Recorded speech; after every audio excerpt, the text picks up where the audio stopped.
Competitive ఎగ్జామ్స్‌కి care of అడ్రస్‌గా మారిన శ్రీధర్ సీసీఈలో ఇప్పుడు రైల్వేకి సంబంధించి ఆర్ఆర్‌బీకి సంబంధించి దాదాపుగా 446 మంది జాబ్‌ని క్రాక్ చేశారు ఏఎల్‌పీలుగా. ప్రస్తుతము నాతో ఉన్నారు ఏఎల్‌పీ మీ పేరు? మారేశ్వరం. మారేశ్వరం. మారేశ్వర్ ఏఎల్‌పీ అని పిలవచ్చా? యాహ్! Compulsory definitely. ఎలా అనిపిస్తుందంటే మీరు అనుకున్నారా ఈ జాబ్ క్రాక్ చేస్తాను గవర్నమెంట్ జాబ్ అది కూడా సెంట్రల్ గవర్నమెంట్ జాబ్ క్రాక్ చేస్తాను అనుకున్నారా? నేనైతే ఎక్స్‌పెక్ట్ చేయలేదండి. నేను యాక్చువల్‌గా వీటి కోసమే ప్రిపేర్ అవుతున్నాను. రైల్వేకి వస్తానని అనుకోలేదు. ఇలా ఏఎల్‌పీ అవుతానని కూడా అనుకోలేదు. నేను యాక్చువల్‌గా బ్యాంకింగ్ ప్రిపరేషన్ స్టార్ట్ చేశాను. ఇక్కడ నాది గ్రాడ్యుయేషన్ కంప్లీట్ అయిన వెంటనే శ్రీధర్ సీసీలో జాయిన్ అయ్యాను.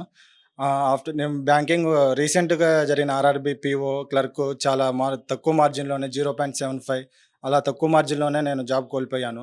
ఆ తర్వాత డిప్రెషన్ ఫీల్ అవ్వలేదు. బట్ లాస్ట్ ఇయర్ నుంచే మన సీసీ వాళ్ళు రైల్వే రిక్రూట్మెంట్ బోర్డ్ కూడా రైల్వే ఎగ్జామ్స్ కూడా స్టార్ట్ చేశారు. నేను వీటిలో కూడా ప్రిపరేషన్ స్టార్ట్ చేశాను. హ్మ్. మన సీసీలో పెట్టే ఎగ్జామ్స్ అయినా గానీ, ఎక్స్‌ప్లనేషన్స్ అయినా గానీ మన స్టూడెంట్స్‌కి చాలా యూజ్‌ఫుల్ ఉంటాయండి. ప్రతి ఒక్కటి నేను అసలు యాక్చువల్‌గా నేను ఏఎల్‌పీకి ఎగ్జామ్‌కి ప్రిపేర్ అవ్వలేదు. రైల్వే నుంచి వచ్చిన ఫస్ట్ నోటిఫికేషనే ఏఎల్‌పీ అండి. అలా స్టార్టింగ్‌లో మన సీబీటీ 1 ఎగ్జామ్స్‌కి జస్ట్ అలా రాద్దామని అలా స్టార్ట్ చేశాను. అలా మన వాళ్ళు 200+ ఎగ్జామ్స్ సీబీటీ 1, సీబీటీ 2 కూడా 100+ ఎగ్జామ్స్. ఆ తర్వాత కూడా సీబీఐటీ ఇంతవరకి మన దగ్గర లేదు అలాంటిది. సెపరేట్ మన పిల్లల కోసమనే తీసుకొచ్చి CBIT special classes, trade classes అన్నీ స్టార్ట్ చేశారు. అవి చాలా యూజ్‌ఫుల్ అయినవి. యాక్చువల్‌గా నేను బ్యాంకింగ్ వరకే జాయిన్ అయ్యాను. ఇవి ఇలా ప్రొవైడ్ చేయడం అనేది శ్రీధర్ సార్ అనే విద్యార్థి భవిష్యత్తు కోసం చాలా దూరం వెళ్తారండి. ఆ విషయంలో ఎటువంటి డౌట్ లేదు.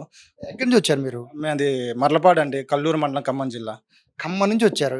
ఖమ్మం నుంచి విజయవాడ రావాలి. విజయవాడలో శ్రీధర్ సీసీ జాయిన్ అవ్వాలని ఎలా అనిపించింది? ఎందుకంటే ఎన్నో కోచింగ్ సెంటర్స్ ఉంటాయి. బట్ శ్రీధర్ సీసీని నమ్ముకోవాలి అని ఎందుకు అనిపించింది? మా సీనియర్స్ ఆల్రెడీ జాయిన్ అయ్యారు. వాళ్ళు బ్యాంక్ జాబ్ చేస్తున్నారండి. ఇప్పుడు ఉన్న కోచింగ్ సెంటర్‌లో ఏ ఇన్‌స్టిట్యూట్‌లో అయినా గానీ ఇలా డెప్త్ ఇలా ఈ విధంగా మన స్టూడెంట్‌కి ప్రొవైడ్ చేసేది ఏమి నేను ఎంక్వైరీ చేసిన తర్వాతే ఇందులో జాయిన్ అయ్యానండి. సో, అలా వచ్చేసాను. మా సీనియర్స్ ద్వారా వచ్చేసాను. మీ ఫ్యామిలీలో ఎవరైనా ఉన్నారా? ఇలా గవర్నమెంట్ జాబ్‌లు కొట్టిన వాళ్ళు ఎవరన్నా? మా ఫ్యామిలీలో ఇప్పటివరకు ఎవరు లేరండి. నేనే ఫస్ట్. ఇప్పుడు సెంట్రల్ గవర్నమెంట్ ఎంప్లాయీ అయిపోయారు మీరు. సో, మీలాగా చాలామంది అనుకుంటారు గవర్నమెంట్ జాబ్ కొట్టాలని. కానీ వాళ్ళు సగంలో అయిపోయినోళ్ళు కొంతమంది ఉంటే, స్టార్టింగ్‌లో అయిపోయినోళ్ళు చాలామంది ఉంటారు. సో, అలాంటి వాళ్ళకి ఏం చెప్తారు? గవర్నమెంట్ జాబు క్రాక్ చేయడం అనేది ఎలా సాధ్యమవుతుంది? అలాగే శ్రీధర్ సీసీ లాంటి ఇన్‌స్టిట్యూట్‌ని నమ్ముకుంటే ఏం జరుగుతుందని చెప్పాలంటే ఏం చెప్తారు? ఎగ్జాంపుల్ నేనేనండి. నేను కాంపిటేటివ్ ఫీల్డ్‌లో ఉండి 5 ఇయర్స్ అవుతుందండి. ఎలా అంటే నేను ప్రతి ఒక్క ఎగ్జామ్ అటెంప్ట్ చేసేవాడిని.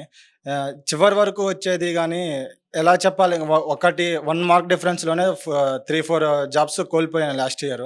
ఆహ్, ఆ తర్వాత ఇది వదిలేద్దామా, ప్రైవేట్‌కెళ్దామా అనే సిట్యుయేషన్ గూడా వచ్చేసేసింది.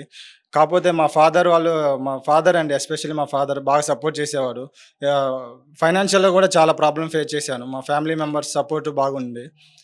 అసలు ఏ సిట్యుయేషన్ అయినా ఎలా ఉన్నా పర్లేదు. నువ్వు గవర్నమెంట్ జాబ్ కొట్టాలి అని మా ఫాదర్ సపోర్టే నన్ను ఈరోజు ఇక్కడ ఏఎల్‌పీగా నుంచోబెట్టిందండి. నేను ఇక్కడితో ఆగను. ఇంకా ఫ్యూచర్‌లో గూడా వేరే ఎగ్జామ్స్ గూడా రాస్తానండి. ఫైనల్‌గా చెప్పండి. చాలామంది అంటే గవర్నమెంట్ జాబ్ రాంగానే స్టూడెంట్స్ ఏమో వదిలి వెళ్ళిపోతూ ఉంటారు.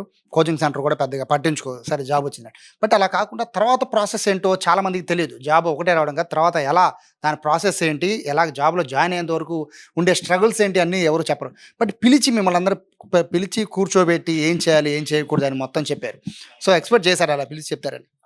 లేదండి. యాక్చువల్‌గా జాబొచ్చిన తర్వాత స్టూడెంట్స్ అయినా వేరే ఇన్‌స్టిట్యూట్స్ అయినా పట్టించుకోరండి. యాక్చువల్‌గా మాకు next month document verification, medical test ఉందండి. ఎవరు ఇంత విధంగా పిలిచి మరి నీకు డాక్యుమెంట్ వెరిఫికేషన్ ఏ డాక్యుమెంట్స్ కావాలి, మెడికల్ టెస్ట్ ఎలా ఉంటది, రేపు ఫ్యూచరు నీ జాబ్ రోల్ ఎలా ఉండబోతుంది, ప్రతి ఒక్కటి ఎక్స్‌పర్ట్స్‌ని పిలిపించి మాకు వివరంగా అందించి చాలా ఇదిగా చేశారండి. శ్రీధర్ సీసీ చాలా థాంక్స్ అండి. చాలా థాంక్స్ అండి.